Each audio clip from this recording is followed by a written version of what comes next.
The air in the frontier base was always a little too thin, a little too recycled, like someone had decided breathable atmosphere was a budget line that could be trimmed.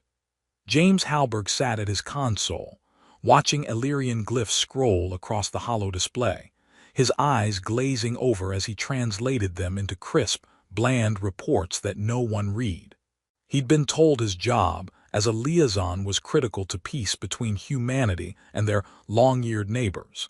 He suspected it was actually critical to keeping him out of the way, because he had a reputation for saying the wrong thing at the wrong time. It wasn't fair, he told himself. He had the soul of a diplomat, a sarcastic, ill-timed diplomat, but still. The Illyrians didn't seem to mind. They were tall, elegant, with ears that twitched whenever they found something amusing, and in James's experience, they found humanity endlessly amusing. It was only the humans that got upset. The mess hall was crowded, a stew of uniform colors and languages, when Lady Serenia entered. Conversation stuttered, forks paused midair, and one poor ensign nearly inhaled his nutrient bar the wrong way. Serenia carried herself with the kind of poise that made everyone feel underdressed, even though she wore the same silver court garb she always did. James tried not to stare. He failed. His eyes caught the way her posture drew every gaze in the room. He muttered under his breath, words slipping out of his mouth before his brain applied the brakes. Well, that's one hell of a backside. The airlock could have opened right then and spared him. Unfortunately, the base's emergency systems were working perfectly. The silence that followed was not technical failure. It was the sound of every human officer's soul leaving their body. James blinked. Wait, did I say that out loud? He had. The Illyrians froze, their long ears tilting in unison like antennae catching some divine signal. The nearest diplomat whispered, "You fool." Another clutched his datapad like a shield. Serenia turned her head, her expression unreadable. Her eyes, sharp, reflective like obsidian glass, locked onto his. She didn't look offended. She didn't even look surprised. Instead, she inclined her head, a slow, deliberate gesture that made the room's temperature drop 10 degrees. One of the Illyrian scribes tapped furiously on a glowing slate, recording every word. James, trying to recover, raised his hands. Okay, so cultural note back on Earth, that's just how we compliment people. Like saying, hey, nice shoes. Totally harmless. Definitely not binding. Definitely not, whatever you're writing down. The scribe didn't stop. The humans at the table looked like they were about to stage a mutiny. Commander Velez hissed, "Do you have any idea what you've just done?" James swallowed. "I'm guessing, not a casual remark." "Not in Illyrian culture," Velez groaned, pressing her palms to her forehead. "You just performed a public courtship declaration." James coughed. "Courtship like dating, like flowers and dinners." "Like marriage, you idiot," another officer whispered. The Illyrians broke their silence with a ripple of approval. Their ears twitched, their voices rose in melodic agreement, and Serenia lifted one graceful hand. "I accept." The mess hall imploded. Humans gasped, Illyrians bowed, and James stared as if the ceiling might split open and offer him escape. "Wait, accept what?" "The bond you have spoken," Serenia said calmly, her voice resonant. "It is recorded." The scribe raised his slate triumphantly, glyphs glowing across its surface. James tried to laugh it off. "Oh, come on, that's not legally binding, right? Right, I mean I talk in my sleep sometimes." "Do you people log that too?" Apparently they did. By the time the humans dragged him into a side corridor, the Illyrians were already holding a quiet celebratory chant. Velez shoved him against the wall. "Do you realize what this means? You're tied to her authority now. If she rises, you rise. If she falls, you fall. And if anyone wants her power—" "They come after me," James finished, grimacing. "Great. All because I forgot to keep my mouth shut." Velez glared. "This is bigger than you. You'll retract it." "Retract it how?" "You just unsay it." "Can't," James said, shaking his head. "They don't do take-backs. I read that briefing packet." "You read nothing," Velez snapped. "Okay, maybe skimmed," James admitted. They stormed back into the hall, only to find Serenia waiting. She stood with the same composure she always carried, except now her gaze lingered on James a fraction longer. When she spoke, her words carried weight. "This bond is witnessed. To deny it would dishonor both peoples." James raised a hand weakly. "Just to clarify, when I said what I said, it wasn't exactly, Shakespearean poetry. It was more like oops." Her ears twitched.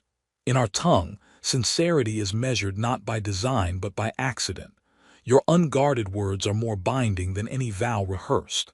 The humans groaned. James muttered, "Well, that's just fantastic. I trip over my tongue, and now I'm someone's husband. Do I at least get a bigger quarters allotment out of this?" A ripple of Illyrian laughter filled the room. To them, his sarcasm was courage. Serenia's lips curved, the faintest suggestion of a smile. And that was the moment James realized the universe had just tied a noose around his neck and handed the other end of the rope to a very tall, very long-eared alien woman who apparently found him funny. James discovered very quickly that the Illyrian definition of acceptance did not mean a casual nod in a cafeteria. By the next rotation, the base corridors buzzed with ceremonial chants, couriers with glowing tablets, and half the alien delegation stopping to bow their long ears at him like he was suddenly some kind of royalty. He had once been the guy who couldn't get the vending machine to recognize his ration chip. Now, the machine spat out free snacks every time it saw him coming, as though even base technology had been updated with "respect the bonded one" protocols. The human officers weren't nearly as impressed. Commander Velez cornered him in the strategy room, where maps of trade routes shimmered in the hollow display. "Do you understand what you've done?" she demanded for the 12th time. "I'm starting to get the picture," James said. "Somewhere between marriage proposal and interstellar crisis. Oh, and free snacks." "This isn't funny." "It's a little funny," he said, holding up a protein bar the machine had spat out just for him. "This thing used to hate me." Velez rubbed her temples. "Lady Serenia is no ordinary delegate. She's heir to the Triarch Council. Your words weren't just binding, they shifted the balance of her entire court." James whistled low. "So basically, I proposed to space royalty in front of the cafeteria." "Yes." And she said yes. "Yes." "Well, I've done worse on dates." Velez groaned. Meanwhile, Serenia herself was entirely unfazed by the chaos she'd unleashed. She summoned James to her private chamber, which was less a room and more an ecosystem. Hollow-projected constellations shimmered on the walls, fountains trickled with liquid light, and creatures that looked like crystalline moths flitted around the air, leaving trails of sparks. James, trying not to gawk, muttered, "Cozy place. I rent something similar back on Earth, except mine has a leaky ceiling and a neighbor who plays the trombone at 3 in the morning." Her ears twitched. "You jest." "Constantly," James said. "It's my survival strategy." She regarded him in silence for a long moment, then gestured to a pair of seats shaped like spiraling shells. "Sit. You must understand what has been recorded." James sat, sinking too deep into the chair, which seemed to hum disapprovingly under his weight. "Do the chairs judge me too, because I already have enough critics?" Serenia ignored that. "Among my people, unguarded words are the truest of bonds. You spoke without calculation, therefore your intent is pure. Our law has recognized it. To deny it would not only wound me but fracture the trust between our peoples." James rubbed the back of his neck. "Look, I didn't mean to fracture anything. My brain doesn't always run a quality control check before my mouth hits send. It's like faulty comms equipment." She tilted her head. "You are unlike the others. They are polished, cautious. You stumble, yet you speak truth." "Yeah, but my truth is usually embarrassing." "Embarrassing truth is still truth." James blinked. "That sounds like something my grandmother would have said. She once told me my haircut looked like a crashed shuttle, but she meant it with love." Her lips curved slightly, the smallest crack in her regal mask. "Your people veil your honesty in humor. Perhaps this is why your words resonate." Before James could argue, the chamber doors hissed open, and a procession of Illyrian aides swept in, carrying glowing tablets and scrolls that looked like they belonged in a fantasy film. One aide bowed so deeply their ears brushed the floor. "The bond is logged," the aide declared. "Preparations must be made." James raised his hands. "Preparations? For what? Please don't say wedding, I don't even have a suit." The aide blinked. "For recognition in the grand hall. You are to stand at her side." James leaned back, muttering to himself, "Perfect. First I accidentally get married, now I'm being dragged into space politics. Next thing I know they'll make me king of the snack machine." Later in the mess hall, humans buzzed around him like angry hornets. Some demanded he retract the words, others argued about loopholes in Illyrian law. One young officer suggested faking his death. James wasn't sure if they were serious. "I can't retract it," James said for the 100th time. "You heard her, take-backs don't exist here. If I try, I'll cause more damage than if I just roll with it." Veles slammed her palm on the table. "Rolling with it could start a war. Not rolling with it could start a war. Either way, war seems pretty eager to RSVP." The table groaned with frustration. James took a sip of his synth coffee, which had never tasted worse.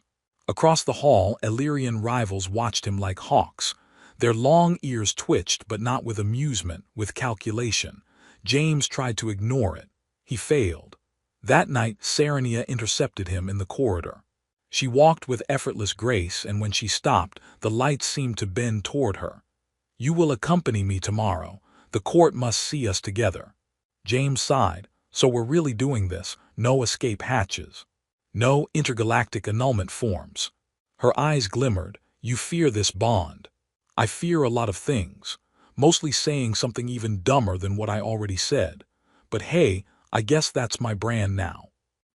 For the first time, Serenia laughed softly, a sound like glass chimes in the wind. James froze. "Oh no, what did I do now?" "You amuse me," she said simply. "Great," James muttered, walking beside her. "Amuse the space princess. That always ends well in the movies." And as they stepped into the docking ring where banners of light unfurled in anticipation of their public recognition, James realized his life had officially spiraled beyond human comprehension. He'd gone from bored liaison to the center of a galactic soap opera, armed with nothing but sarcasm, bad luck, and whatever half-witted joke came out of his mouth next. The grand hall was a cavern of light and sound, its walls shifting with living holograms that replayed fragments of Illyrian history. James had barely slept, partly because of nerves, and partly because the bed in his quarters had been replaced overnight with something that hummed, floated, and insisted on recalibrating itself every 5 minutes. By the time attendants escorted him into the hall, he was convinced he was walking into either a coronation or an execution, and he wasn't sure which option terrified him more. Serenia walked beside him, serene as always. She didn't seem to notice the hundreds of Illyrian eyes fixed on them, or the way the human delegation sat stiff as boards in the gallery. James whispered, "If I faint, just tell everyone it's a traditional human ritual." Her ears twitched. "You jest." "Not entirely." At the center of the hall, a platform rose from the floor, lifting them above the crowd. The Illyrians broke into a harmonic chant, their voices weaving together into a sound that made James's bones vibrate. He tried to wave awkwardly like he was on a parade float, but the gesture only seemed to deepen the chant. Serenia leaned close enough that he felt the cool brush of her presence. "Do not look afraid," she murmured. "I'm not afraid," James said quickly. "I'm terrified, big difference." The platform stopped. A figure in ornate robes stepped forward, bearing a staff that glowed with spiraling light. "The bond has been spoken. The bond has been accepted. Let it be recorded in the annals of the Illyrian Triarch." James winced. "Annals, that's permanent, isn't it?" "Yes," Serenia said. "Fantastic. My great-grandkids are going to read about how Grandpa couldn't keep his mouth shut." The Illyrians clapped their hands in unison. The sound echoed like thunder, shaking the walls. James fought the urge to clap back sarcastically, but a rival noble, Lord Chiron, stepped forward. His ears were adorned with metallic rings, each one glittering with a faint pulse of data. "This bond, Chiron—" "It was mockery," Chiron snapped. "Hey," James cut in, "if that was mockery, I'd have gone way harsher, trust me." The crowd rippled with laughter. Chiron's ears twitched in irritation. The presiding figure struck the staff, sending waves of light across the floor. "Truth is tested in the trial of declarations. If the bond is doubted, it must be proven." James groaned. "I knew there was going to be a test. There's always a test. Do I need to study?" The figure ignored him. After the ceremony, humans pulled him aside, faces pale. Commander Veles hissed, "You're about to be thrown into an Illyrian trial that could decide the fate of two civilizations." James sipped the ceremonial drink someone had handed him, which fizzed like soda and burned like jet fuel. "You make it sound like it's my fault." "It is your fault." "Okay, fair point." Back in Serenia's chamber, she explained. "The trial of declarations is not combat. It is a test of harmonies. Word, thought, and intent must align. If you falter, the bond fails. If you succeed, the bond is unbreakable." James slumped into the humming chair again. "So basically, I have to prove that when I blurted out a compliment about your posterior, I meant it with my soul." Her ears tilted. "Yes." He covered his face with his hands. "This is either the weirdest or most romantic disaster of my life." Serenia studied him. "You are afraid." "Of course I'm afraid. Your people are about to scan my brain for sincerity. Do you know what else is in there? All the bad movies I've ever watched, song lyrics I can't forget, the time I sneezed during a funeral. It's chaos in there." Her lips twitched. "Chaos may yet serve you." The next day, preparations began. Illyrian technicians fitted James with a circlet of light, explaining that it would align his brain waves with the harmonics of the trial. He asked if it would hurt. They said only if he lied. "Great," he muttered. "So I just need to be completely honest. With aliens, about my feelings, no pressure." As the trial chamber filled with humming resonance, James took his place on the central dais. Serenia stood across from him, regal and unwavering. Chiron glared from the sidelines, clearly hoping James would implode. The presiding figure spoke. "Speak your declaration. Let your thought, word, and intent be one." James swallowed hard. He looked at Serenia, at her long ears twitching ever so slightly, at the calm mask she wore that occasionally cracked into the smallest smile when he blundered. He knew everyone was watching, waiting for him to fail. He took a breath. "All right, here goes nothing." And with the circlet humming against his skull, James opened his mouth and prayed his brand of awkward honesty could actually save him this time. The chamber pulsed with sound, waves of resonance cascading from unseen walls, each note vibrating through James's ribcage. The Illyrians called it the Hall of Harmonies. James privately called it the world's worst karaoke stage. He stood on the dais with the circlet of light humming against his skull, certain everyone in the galaxy was about to learn he once cried during a children's cartoon. Across from him, Serenia was flawless, her presence a steady anchor in the storm. Around them, nobles and human officials watched with the intensity of predators circling prey.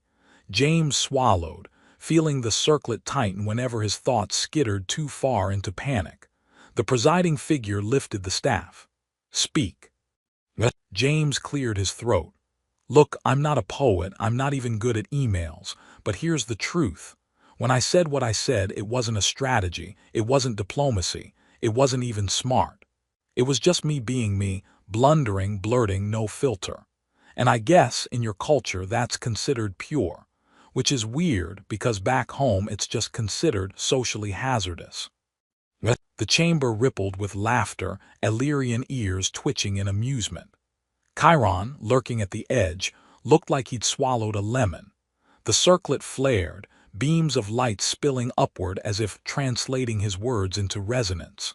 Serenia's gaze remained locked on his. James pressed on. "But here's the thing, I wasn't lying, I wasn't mocking, I was noticing, admiring, and for once in my life my brain didn't get in the way. It's probably the most honest thing I've ever said in a diplomatic setting, which tells you a lot about my career, honestly. The chamber hummed louder, notes braiding into chords. The circlet warmed. Serenia's ears flicked, and for just a moment her composure cracked into the faintest smile. Chiron sprang forward. This is nonsense. Human humor is trickery. His words cannot be trusted. James turned toward him. Buddy, if I was trying to trick you, I'd have come up with something way smoother. Believe me, I've embarrassed myself in front of entire classrooms before. This is nothing. The presiding figure struck the staff, sending a resonant boom through the hall. Silence, the bond will complete. A beam of harmonic light wrapped around James and Serenia, connecting them in shimmering strands. James nearly yelped but forced himself to stand tall. Okay, that tingles. Like sticking your finger in an electrical socket, but friendlier. Serenia spoke then, her voice steady. He is unguarded, he is true, I claim the bond. The harmonics surged, enveloping them both. The circlet dissolved into motes of light scattering into the air. A thunderous chord shook the chamber and the onlookers erupted into a chorus of approval. James blinked. Wait, that's it. I passed, just like that. The presiding figure inclined their head. Your thought, word, and intent aligned. The bond is unbreakable. James let out a long breath. Well, that's a relief. I was afraid it was going to end with me getting vaporized or something. The Illyrians erupted in melodic laughter, as though he delivered the punchline of an ancient joke. Serenia simply watched him, her calm gaze softening just slightly. But the triumph was short-lived. Back in the corridors, Veles stormed toward him, flanked by human envoys who looked ready to faint. Do you have any idea what just happened? Yes, James said, holding up a hand. I survived an alien trial by truth, which is more than I can say for high school debate club. This isn't a joke, Veles snapped. You are now legally fused to her authority. If Serenia moves for power, you move with her. If she claims territory, humanity is implicated. Every faction in her court will be gunning for you. James rubbed his temples. Story of my life, people gunning for me and I don't even get dental. The envoys muttered about drafting emergency treaties. James, meanwhile, was escorted by Illyrian guards to Serenia's chamber, where she awaited him like nothing unusual had happened. You endured, she said. I rambled, James corrected. Big difference. Your rambling was truth. It resonated. Yeah, but resonating usually gets me kicked out of meetings. Her ears twitched with amusement. Now it makes you untouchable. That word chilled him. Untouchable. In Illyrian politics, it meant he had just become the immovable obstacle to every rival's ambition. Later that night, his fears proved justified. On his way back to quarters, he was nearly flattened by a collapsing service drone. He rolled out of the way just in time, the machine crashing into sparks where he'd stood seconds earlier. James sat up, hair singed, muttering, Yeah, that was no accident. Sure enough, Veles arrived minutes later, scanning the wreckage. They're already trying to remove you. James brushed ash from his jacket. Good thing clumsiness is my superpower. Attempts continued. Poison slipped into his drink, foiled when the cup short-circuited and exploded before he touched it. A knife-wielding assailant lunged at him in a dark corridor, only to trip on spilled soup James himself had dropped earlier. Each time, luck or sheer incompetence saved him, much to Serenia's increasing amusement. You are protected, she said one evening after he recounted another mishap. I'm not protected, James groaned. I'm a walking slapstick routine. At this point, I'm going to survive assassins by accidentally sitting on them. Her laughter was soft but genuine. Perhaps that is your strength. You endure not by force but by absurdity. They cannot anticipate you. James muttered, Great, I'm not a hero. I'm cosmic comic relief. But as he looked into her eyes and saw how even she, the poised and regal air, had started to laugh more often in his presence, he wondered if maybe absurdity was exactly what the galaxy needed. Because the more he joked, the more the Illyrians listened. And the more they listened, the stronger Serenia's position became. And somewhere in the shadows, Lord Chiron sharpened his plots, determined to prove that this ridiculous human was no bondmate but a fraud. The grand chamber was packed to capacity, Illyrian nobles seated in concentric tiers that shimmered with light. Human officials clustered on one side, whispering as though their lives depended on the volume knob of their panic. James stood in the center, hands shoved into the pockets of his uniform, wishing desperately for a drink of water and maybe a fast ship out of this system. Serenia stood at his side, tall and unshakable, though he noticed her ears twitch just slightly whenever the nobles muttered too loudly. Lord Chiron strode forward, his metallic ear rings pulsing with data. "This bond is a fraud," he declared, voice carrying across the chamber. "This human is not worthy. He is clumsy, he is foolish, he is." "Hey," James cut in, "if you're making a list, at least include good dancer. I want it on the record." Laughter rippled through the chamber. Chiron's glare could have melted steel. The presiding figure lifted the staff of light. "Then let the challenge be heard. The trial of harmonies has been passed. To undo the bond, truth must be overturned in open discourse." James muttered, "So a debate club, great. Haven't lost one of those since junior year, unless you count the time I accidentally insulted the moderator's haircut." The chamber brightened, harmonic fields weaving around the dais. Chiron began with sharp, eloquent attacks. The bond was born of mockery, of accident, of human weakness. He demanded proof of intent beyond words. James waited, then raised his hand like a schoolkid. "Okay, so here's my proof. I've been nearly poisoned, stabbed, electrocuted, and flattened by a homicidal drone in the past week. And yet here I am, not because I'm strong or smart, but because I stuck around, because I didn't run.